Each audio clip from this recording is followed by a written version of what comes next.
Wow, that's just gigantic news. Also, a huge surprise. I was not expecting any signings.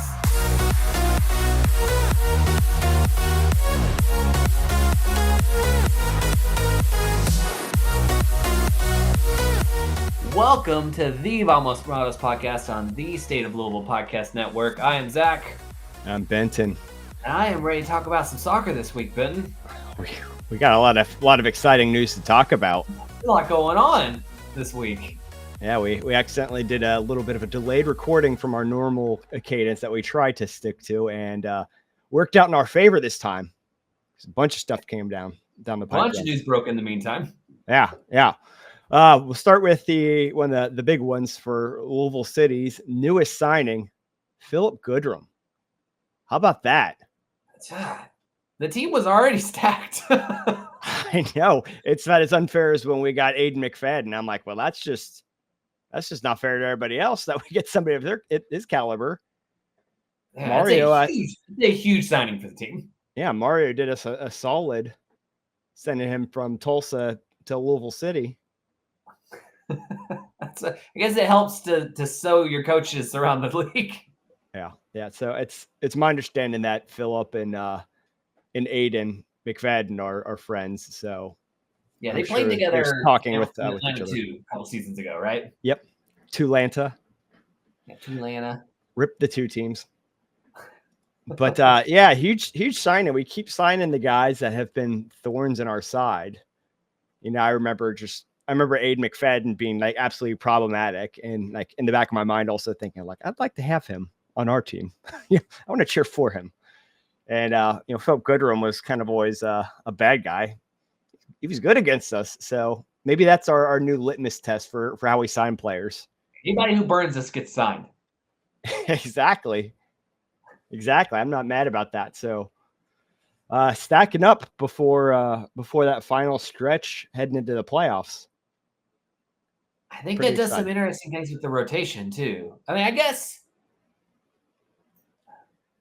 I think it's. I think it's going to still be just pretty open. It just gives Coach Cruz more option. He's always been pretty adamant on his desire for competition within the team. This gives him more competition. And the best player will play, and he's not been afraid to, switch guys out based off of their performances in training. I remember I heard him say something recently about like one of Amadou's starts is because of his performance in practice.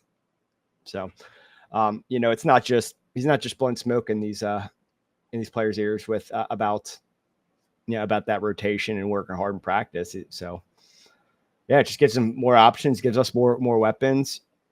Somebody goes on a little bit of a cold streak, isn't going well. It's just one more % at your disposal. Yep. More goals as if we needed them.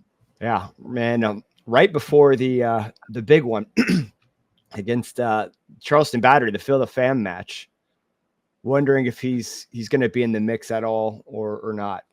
I would be surprised if he's active for the Charleston game. We'll see. I don't know. I'm not rolling him out on the bench. Sometimes guys have been training with the team for a little bit before we find out about a deal. So, maybe I'm oversimplifying things, but I feel like these forward striker positions, like it's a little bit more easier to kind of plug and play, just drop right into it, right? Because it's different than a midfielder, yeah. Yeah, I mean, there is some defensive responsibility, not as much, but I mean, basically you're out there to score goals. You get an idea of how the team is supposed to operate. It's probably, one of the better spots for a new person to be put in on short notice. Next, I would argue goalkeeper. So I don't know. We'll see. We'll see what happens. To pick up the press, but I feel like attacking wise, you can probably jump right in. Yeah. So, wow, that's just gigantic news. Also, a huge surprise. I was not expecting any signings.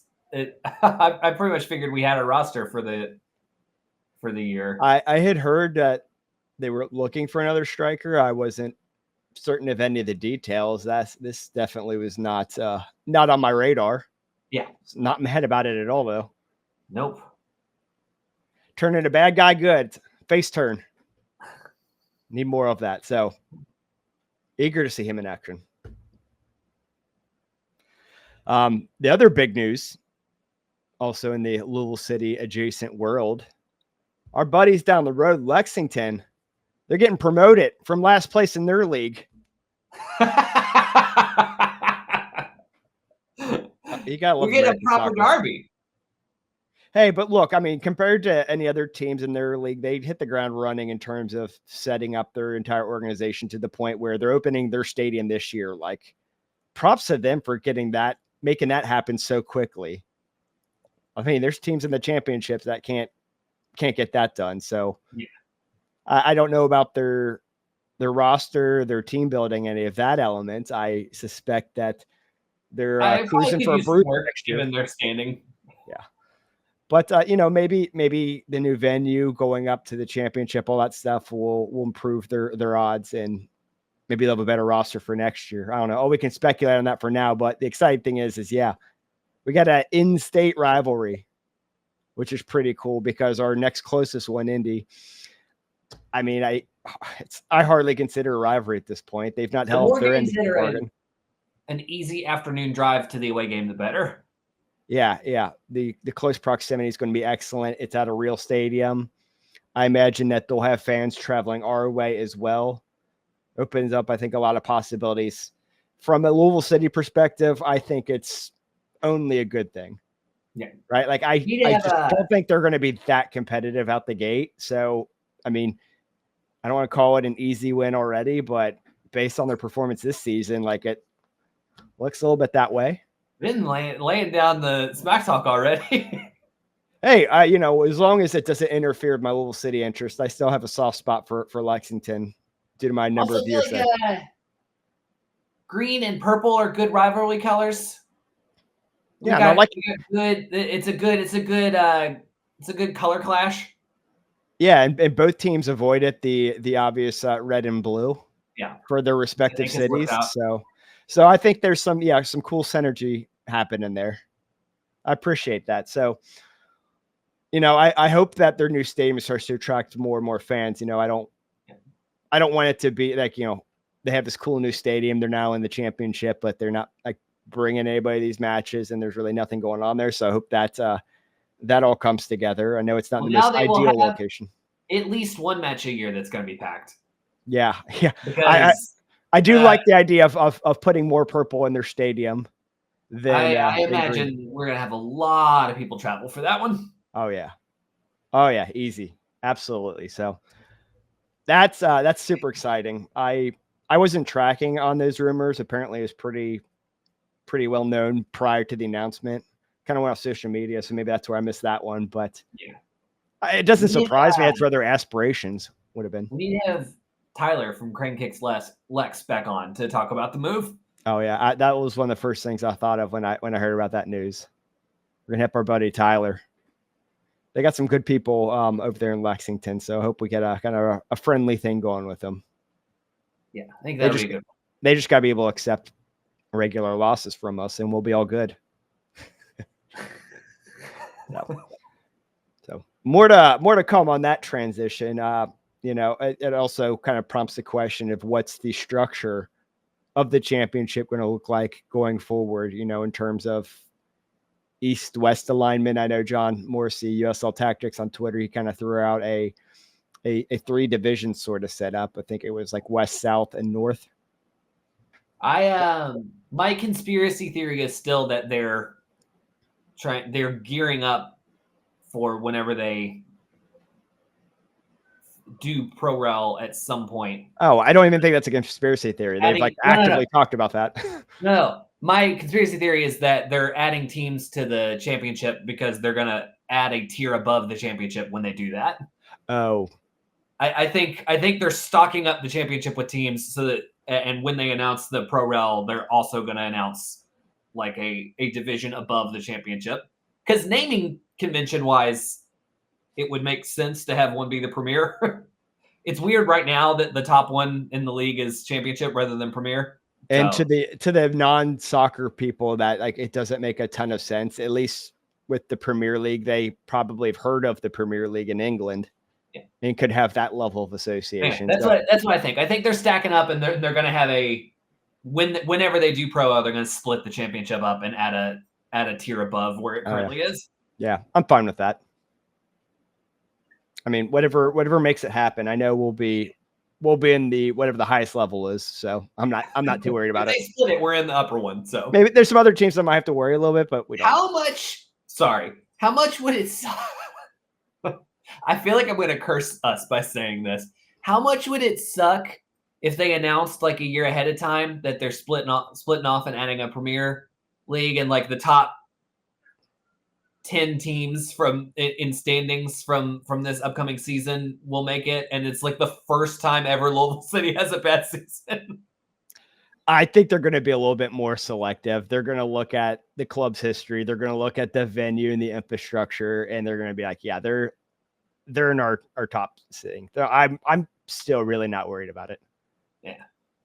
So we'll see what comes of that though. But exciting lots of stuff things going on in the league. Yep. And on the women's game side, this is a little bit dated now as of this point, but U.S. Women's National Team coming to Lynn Family Stadium. In the game, finally. Yeah. So I got my ticket for that. Couldn't miss out on that opportunity, especially with it looking like it's probably going to be a sellout. I think you just looked at it when we recorded. There are tickets still available if people want to get them. So, that would be a cool opportunity. Hopefully, get some new faces in the stadium and wins over a few fans for Louisville City and racing. But I imagine there'll be a good number of like people like in the region coming in. Yeah, I imagine they're going to pull a ton from like Indy and some of the surrounding areas. Cincinnati. I'm thinking like Roosevelt, Cincinnati, that connection. Nashville. So. I think it's going to be a pretty wide draw. Yeah, but I do hope it brings in some locals that can come back regularly to the teams that live in the venue. Yeah. So all sorts of really just cool things, great things happening, and I know we've said this time and time again, but like, can you imagine this 5-10 years ago? Like, yeah, what a wild journey it's been. Would not have guessed that we'd have a Lexington team in our league. Oh yeah, that one. I didn't even think that their existence was going to be possible, let alone that they were very quick to actually get a stadium. Just kind of crazy to have. I mean, just thinking about the way sports are now, to have 2 Kentucky teams in a soccer league is kind of insane. I mean, soccer is just absolutely booming. And, you love to see it. And you have to think that Louisville City's success has had to help, in some proximity. They see what's happening down the road. It's like, oh, there's a market in this state, Yeah, and I feel like the success of like the academy system and the players coming out of the state, I think helps a lot too. There has been like, we have had a lot of homegrown Kentucky players in like the national soccer ecosystem lately, which I think also helps with that. Yeah, you want to get seniors so that you can have an academy here. Yeah, and I know Lexington, they acquired a number of like the big like youth teams in that city and kind of brought them under their umbrella. So they've leaned very heavily into that element of things. So I hope it does I kind of net them some benefits and they start producing some players of notable talent. These are players that might have otherwise not have had an opportunity to play soccer professionally. Or had to drive 5 hours to play. Yeah, and I mean, how many of them would have either A, had the desire to do that, or B, been able to even do that if they wanted to. So really, really cool stuff all around. Pretty excited about all of it. And, speaking of exciting, we got matches to talk about. Particularly, I'm thinking Louisville City versus Sacramento. I felt like about 3 matches worth of soccer. Ooh, buddy, that was a lot of fun. That was not how we drew it up, I don't think. No, I don't think anybody drew it up that way. But the first thing I want to say on that match is the next time that we see drones go up in the air anywhere around our stadium, everybody get out your phone, call the FAA, and get that shit grounded, because that is bad luck. All 3 of the goals happened in that short drone show period that happened at the at Slugger Stadium. They went up, the goal scored, they went down, and the bleeding stopped. Correlation is causation. Well, drones and soccer don't Shoot mix. that shit down. We learned that in the Olympics this year. We can keep drones out of soccer. Yeah, it was that was not good. That was very, very strange period. But that was later in the game because it started pretty good. I was feeling good for a long while. You know, it was we didn't have a huge lead or anything, you know. Wilson Harris scored within the first 10 minutes, I think about the 8-minute mark. But they just really looked good. They just looked super up for that match. They looked, I mean, they looked like they were firing on all cylinders. They were completely dialed, and they were playing very much the way I would have, you know, hoped that they would have come out. I mean, not like that it was perfect play or anything. Sacramento did have the opportunities, but yeah, they looked like they had the right mindset about them. Like they looked like they were out there to win. No hesitations at all. Yeah. Plus, we've had our complaints about racing this season, but Louisville City, you get a 2-goal lead, and that's like game over mode. You feel like when Louisville City gets a 2-goal lead, that should be the end of the game. Yeah, especially it was coming like it was almost immediately after halftime. Davila scores his goal. You're up 2-0. You're like, okay, feeling pretty good at this point. You know, they made whatever adjustments they were going to make in the locker room. That obviously didn't pan out. So that's it. That turned around real quick. Yeah, it did. They again, those drones went up. They just banged those goals in. They found something in Louisville City's game plan and very quickly exploited it thrice. But one thing I was thinking about after the fact is looking at the subs after that 3-goal sequence. You know, one happens, then 2, and all of a sudden, then Coach Cruz is probably starting to think like, all right, like we got to make some change here. Then the third one happens. And by that point, he's probably already had the kind of wheels in motion, getting ready to put guys in.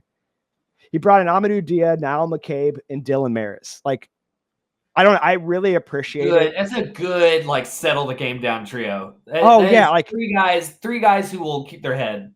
Yeah, that like tremendous amount of experience. They've been there before. They've done that. You know, you're taking off Jake Morris, Taylor Davila, and Ray Serrano. No disrespect at all those players. They're all younger. They're all still learning in different aspects. But DM McCabe, Maris, like those are the kind of guys that like can help keep the team focused on winning the game because they still had time to do that. Particularly bringing in Niall. The dark arts, the gamesmanship. I'm convinced that there's like no American could get even close to the level of like understanding the meta game that he has. Like as much as if I were to study and kind of pour over and like learn the game, I wouldn't be able to touch like just his like, intrinsic knowledge of it and how to handle that. And you needed some of that in this match. Well, ultimately he kind of helped set up the winning goal, but I mean, he got robbed. He should have had a goal. His header was good. Oh my! I was ready to absolutely lose it in the stands. I wanted that one to go in so bad, but yeah. But like in hindsight, like the goal that ended up did happening at the end was a little bit more exciting and weird. I want to circle back though. Just talking about that first goal was such a good highlight of the style Louisville City's trying to play this season. That first Harris goal, because that was so starting with the keeper, it was 2 passes to get up the entire field and then take a shot. It was like 1 pass from Ordonez to the midfield and then 1 through ball to Harris and then goal. They are not playing around this season. It is direct passes, quick combinations. Neither of them were like too much of a stretch. They weren't just booting the ball up. They were solid passes, but they're cutting out a lot of those middle sideways passes and being a lot more direct this season. And that was a perfect example of that. I love it. It works. It does well for us. You know, obviously another talking point of this match is the officiating. Like, it's just weird that we have 2 games in a row where there's just some really like debatable stuff, and the previous one in the New Mexico match, you had the head shove crap at the end. And then this one, this was only like 20 minutes into the game, I think. And who was it? Was it Harris down? Like, he kind of like fell like on the ball, like near the end line, and they were kicking at it. Is that what happened? And kind of caused that kertuffle? I think so. I barely remember that one. I'm trying to remember, but it was pretty like blatantly like not okay. The referee just never really had like great control over the match. And obviously as tensions rose, in that final like 20-ish minutes, after, probably sometime after Jansen scored, that was 66 minute? 66, yeah. Yeah, I think things start to get a little sketchy. And then, that last sequence, like, you drop balls, like, it's obviously a thing in soccer, but usually it's kind of like it's done like in an uncontested spot or situation. And I don't even recall off the top of my head what resulted in that being the decision anyway. But like, what a weird spot, like, to have it like right outside their box near the end line when where both players are going at it. I just don't feel like you see that very often, do you? Yeah. Well, and to score that goal on like a back heel. Yeah, I just in the box. That entire sequence was wonky, but the decision for that to even happen in the first place was just, I don't know. Maybe it was the correct call to warrant that, but it just feels like pretty emblematic of us not getting a top tier referee again. I haven't recently, but I used to look at each game at the referees, and last time they've done like Louisville City matches to kind of find out. I think it was getting your blood pressure up too much, so we had to stop that. No, it's just, that was just part of like my social media rec routine, because I like to share that with other people. But so anyway, I looked at the name of this referee, and that was one I did not recognize from doing that as long as I did.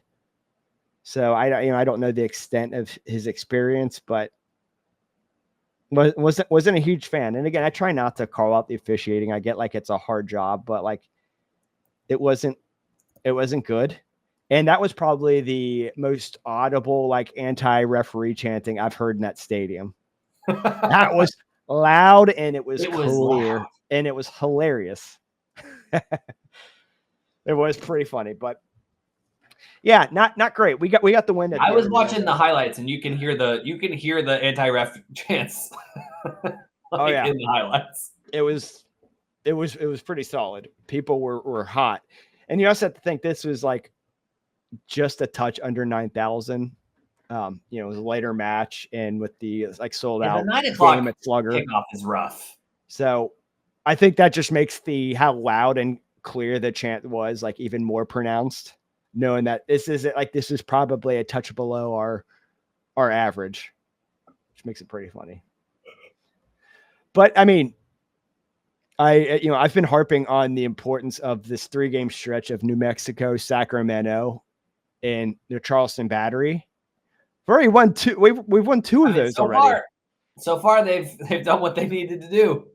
Like, that's outstanding. Obviously, that's what you want to happen, right? But like with a dose of realism, like, that's a tough string of games, right? And you go on the road against New Mexico, you get that one done, you come back home. The biggest one of the 3. That is true. Yeah, no, that is definitely the biggest and most important of it. But so far, very good. And I don't have a good reason to doubt them coming into this match. Based on the standings, Louisville City's the slightly better team. They might have gotten the win. Charleston might have gotten the win, and they're home. The first half was obviously not good, but the second half was very much a turnaround. What if you have 2 complete halves from Louisville City at home? I don't know. I don't hate our odds at all. No. The team's learned a lot and gelled a lot more since that was an early season encounter. That was like the beginning of April. Pretty early in the schedule. So and a win here is huge standings wise. No, it's gigantic. Because if they win this game against Charleston this weekend, that'll put them 4 points up with 2 games in hand. Yeah, it'd be absolutely colossal. It would give you essentially a lot more. Big leg up. That was like that's the most amount of comfort you could ask for, really. It would put winning the regular season title entirely in their hands. I mean, now it kind of already is, right? Because we still have 2 games in hand on Charleston. Yeah. Even if they were to win in Land Family Stadium, like we're still going strong, you know. Still have a great opportunity, but yeah, I mean, it'd be still big. You've put yourself with no margin of error in that situation, though. Right? No, obviously you don't want that to happen, but they're not chasing things though. They still can control their own destiny. Well, and I think just because I mean Charleston's going to be in the title race, and like even if you win the regular season and you do have home field, you don't want Charleston coming in having won. Oh no, I agree. 100%. That's going to be a big confidence boost for them. You can't. Yeah, you cannot let them win this one for a number of reasons. But I'm yeah, they're going to be good. It's going to be close. But I like our odds. I think we're in a very good spot right now. Yeah. And I'm trying to look at their form right now. I don't gamble, but if I did, it'd be on us. Yeah. Yeah. Yeah. We're pretty statistically close in most ways.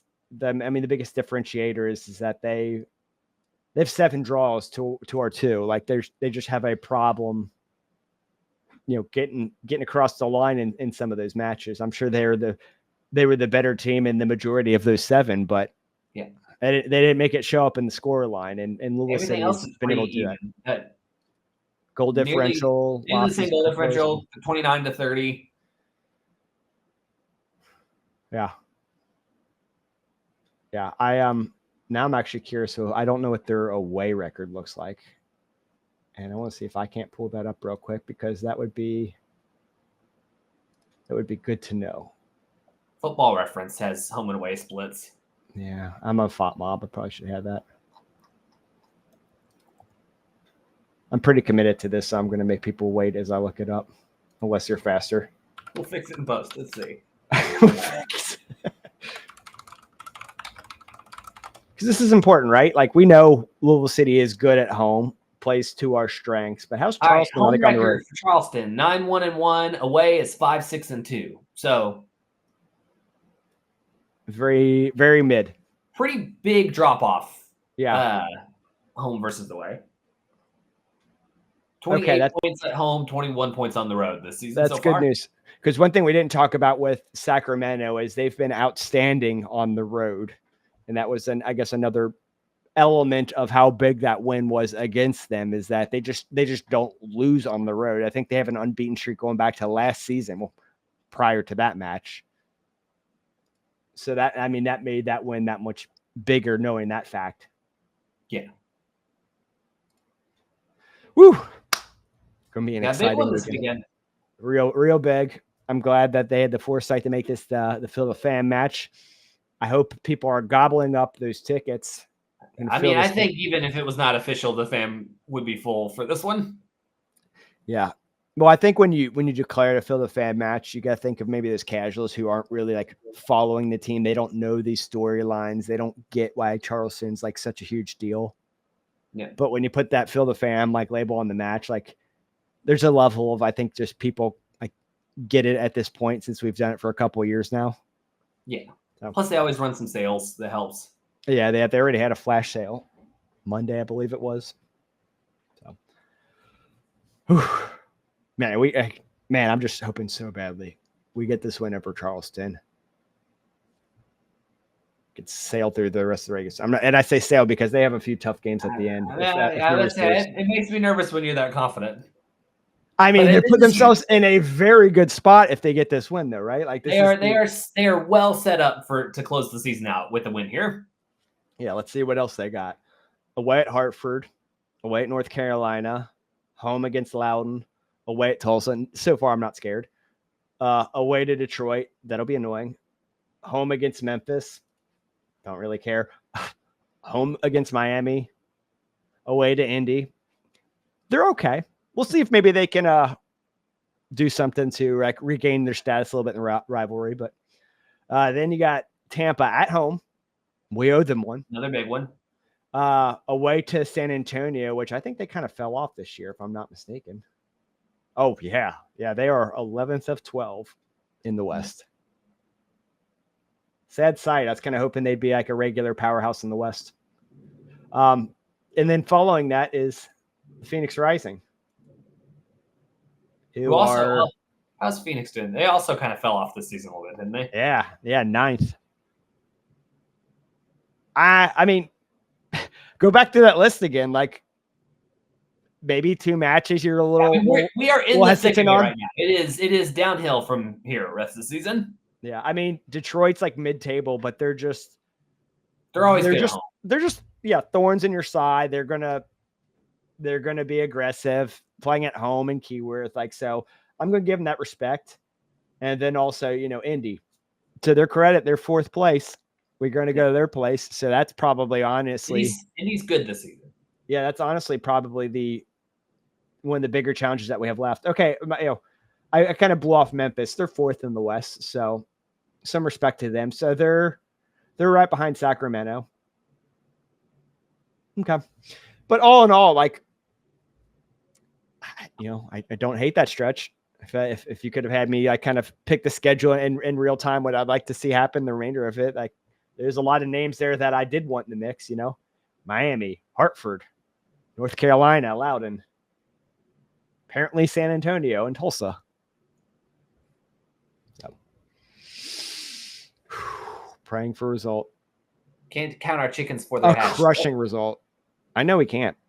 But even then, like, on the flip side, you don't get what we want out of this Charleston Battery match. You got some pretty good opportunities to continue to theoretically rack up some wins because you still got that game in hand. We'll see. We can Yeah. 2 games in hand. I just realized we're getting very close to that time of year where we're like doing this like speculative like projection of points and where we're going to land. Because it's like we can almost reach and feel the end of the regular season. Things are starting to settle a little bit in terms of who's in, who's out, who's going to get home field. It's shaping up. We can sort of see where everybody falls right now. Yeah, still certainly time for things to change, but it's looking still time for a team to go on a run. I think as of right now, Miami is the only one mathematically eliminated, which is hilarious. Which that's pretty bad. Will they make double-digit points? They're at 8 points right now for the season. Oh man, will they have more points or average fans at games this season? What the championship could do to keep things like nice and even and kosher for next season? Just bump Miami down to the to League One. Put Lexington up, same coastline and whatnot. Boom, you don't have to change anything. There we go. I think everybody wins there, right? Because then Miami might get like second to last instead of last. Or maybe still last. I don't know. All right. Any more on Louisville City, the Sacramento game, the upcoming Battery game? Anything on the men's side? I think we have covered a lot going on this week for City. Yeah. And flip side, Racing Louisville. The Women's Cup just finished up for Racing, at least. They played Colo. 2-0 win. Chile. Bacorny with the goal. Ari Borges with the goal. We got to see a little bit of roster to see some, because we had been complaining that we wanted to see a little more roster or starting lineup change-ups. We finally got to see a bunch of players we've not seen a lot of this game. Yeah. I was pretty pleased to see that happen here. Let's see if I can find the full lineup. I know Linda Malotho. That was the big one. I still don't even know how to say it. We've seen her this season. Yeah. We had also Picorni in, who I'm a fan of. I think she's just got some real great hustle. I think we're Picorniacs on this pod. Oh yeah, a huge Picorniac. I thought about it earlier today after I saw that she scored. I think that's like what I see in Jansen is just 100% like, just gonna be a total gamer when they get out there. I think they're of a similar mold like that. So I was happy to see her in the mix. I'm trying. Yeah, I feel like I'm forgetting somebody. No, Jordan Baggett. We don't see a ton of her. She got in. Ellie Jean. I'm glad she's getting some playing time. It was the game against Bay. Bloomer got the start again. Yeah, I'm specifically thinking about Ellie Jean when we played that game against Bay. We didn't win that one, obviously, but she. I thought she looked good on there, and she's the kind of player I'm like, wouldn't mind a little bit of defensive rotation. Give her a little bit of opportunity to play more. So I was happy to see her in there. Jordan Bloomer, yeah, I figured she would probably be starting again. And plus when Jean is in, that lets Aaron Wright slide out to outside back, which is a little more her natural position. Mm-hmm. Yeah. So I mean, they looked solid against Colo-Colo after a pretty, I think, disappointing outing against Palmeiras. Yeah, I mean, not good, but hey, you know what? They're ending this break from the regular season on a win. We did get a little bit of our roster shakeup that we were hoping for. So, there's definitely definitely some positives to take away from there. I know a number of people. Also, Ari looks good because she's still sort of working her way back to full match fitness. Yep. No, those minutes definitely help. It was a good comment that Abby Ersig. I saw a lot of people comment online about wanting to see her get some rest, and I don't necessarily disagree with that, but she went a full 90. So I mean, she strikes me as I'll sleep when I'm dead type person. I think it's hard to get her not to play. At the same time, though, we kind of need her for the stretch. We don't want something to happen because she'll also sleep if she's put on the sideline due to an injury. So got to think of that consideration as well. But I guess to be fair, the break has been a little we had 2 weeks. Yeah. Until the season starts back up. So not as much pressure as if it was kind of that regular weekly grind going on. All in all, it was a more positive ending to the break than it had been. They didn't full on stomp them, but they were also pretty comfortably in control the whole game. It was never really looked to be contested too much. I at no point were you worried they were going to give the lead up, really. Yeah. I think it was a shot hit the crossbar. I think that's about Colo-Colo didn't have a lot getting forward. Yeah. So just really hoping that in the next 2 weeks the team can put themselves in a position to hit the ground running with the regular season, because that's really what matters. They got to make a push here, and they got to start out strong. Their next game, they really have to come out of the gate. They've got to win. Strong. Just got to. They need a good start to this last part of the season. Yep, and we'll be taking on the Chicago Red Stars. That'll be the 24th, who are in 7th place, right there, only a little bit ahead of Racing Louisville. So that will be a good test for the team. That's the kind of game you have to win if you want to climb back into the playoff picture. Yeah, you have to knock the people down above you. Clearing out some space on the table, those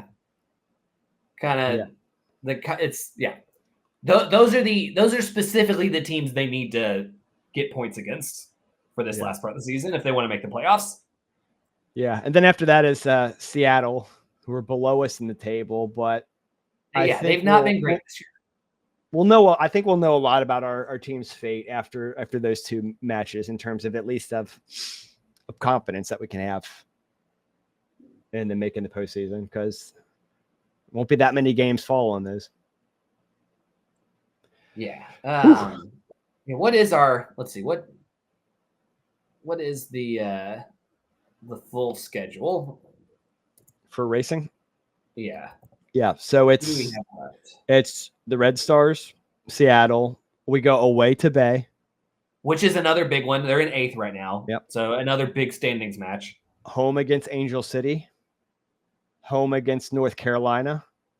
who's in 6th. So another away to Utah and home against Kansas.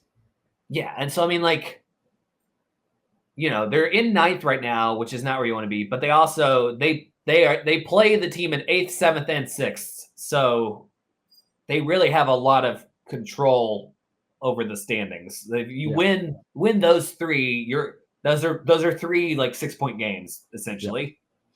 I don't love how decision day for us is against Kansas City. So I hopefully they get their stuff squared away before that point, because that's not one I want to be like praying for a result from, like for it to kind of be inconsequential for their playoff hopes, but that's going to be up to them. But yeah, I mean, so it really is in their hands whether or not they make the playoffs. Because basically right now if they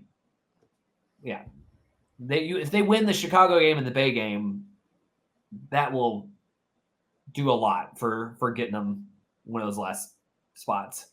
Yep. Crunch time now. How do we feel about the break? I kind of would have liked to seen a better outing at the Women's Cup. I mean, they looked like the better team against Palmeiras, but they weren't able to get a goal. I feel like those are the type of games where they need to be able to control the game and score when they need to. I think that would have shown at least a little bit of growth. It sort of feels like I feel about the same as I did when we started the break.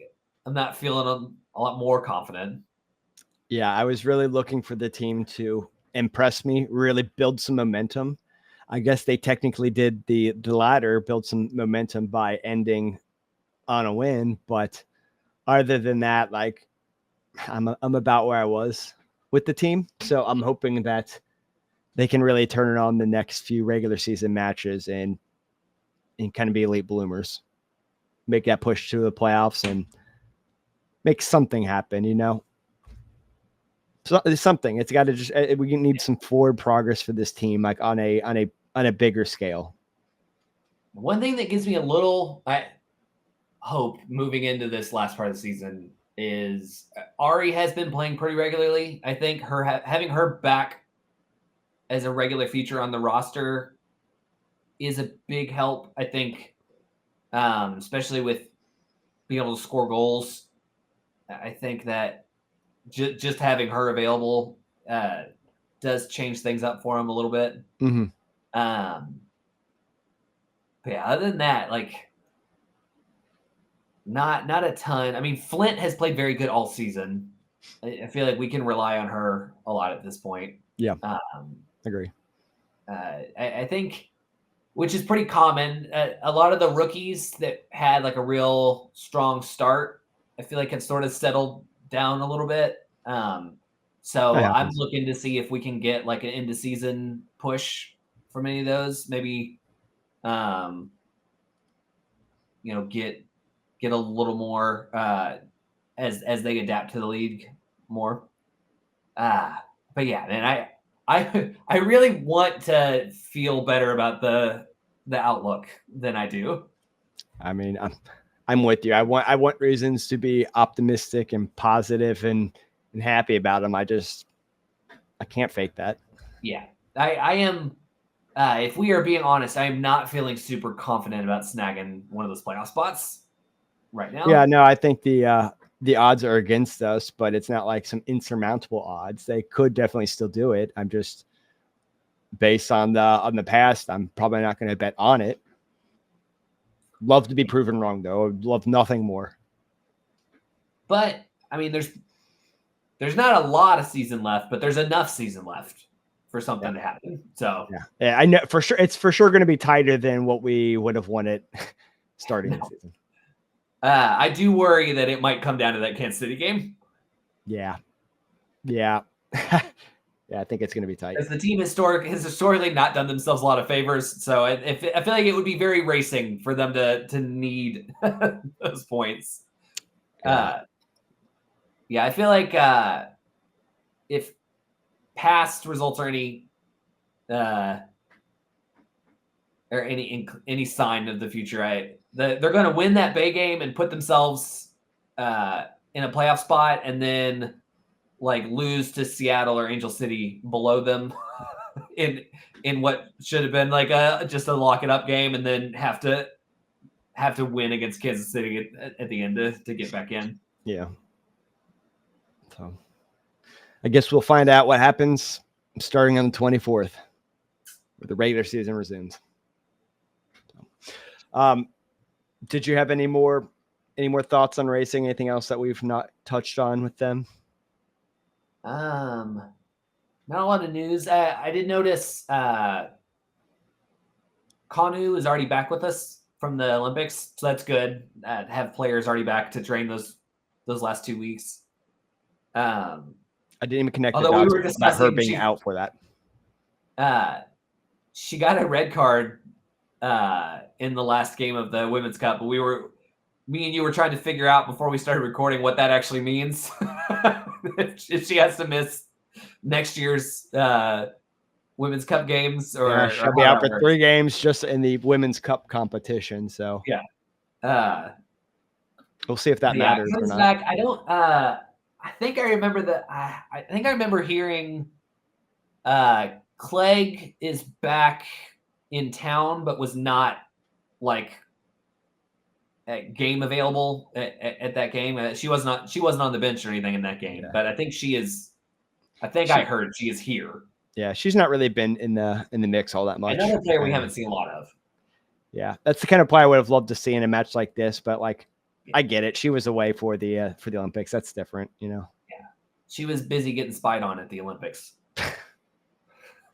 The drama. That's all I had, man. Did you watch much of the Olympics? I watched a little bit. Here or there. Did you catch breakdancing? No, I did not watch that. Mostly I saw the gold women's soccer match for the where the USA won that.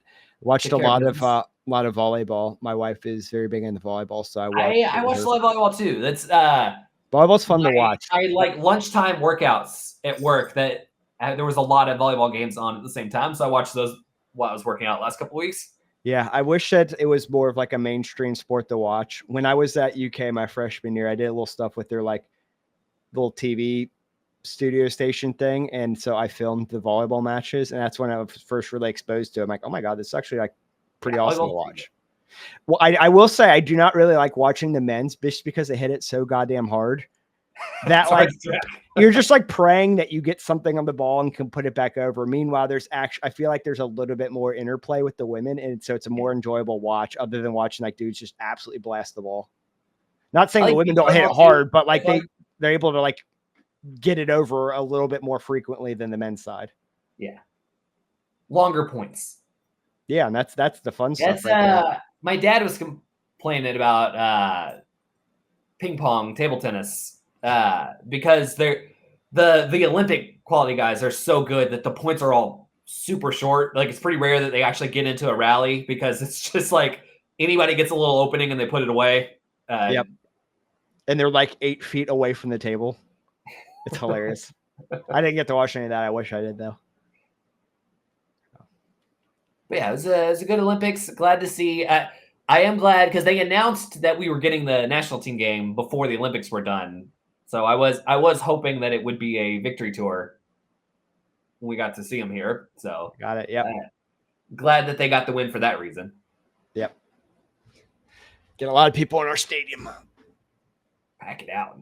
So. All right. Well, I guess that about does it for us today. Thank you guys again so much for tuning in. We really do appreciate all you guys subscribing and listening. And Thank you for all the support.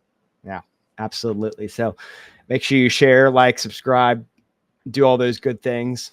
Check out the State of Louisville's other offerings, their website. A lot of great content there. Check out Push Push, new show. I guess when the next F1 race is on. It's fun to watch. It's great stuff. All right. Well, we'll wrap it up. Thank you guys again, and talk next week, hopefully after a big Louisville City win. We'll see. Take care, y'all. Bye, y'all.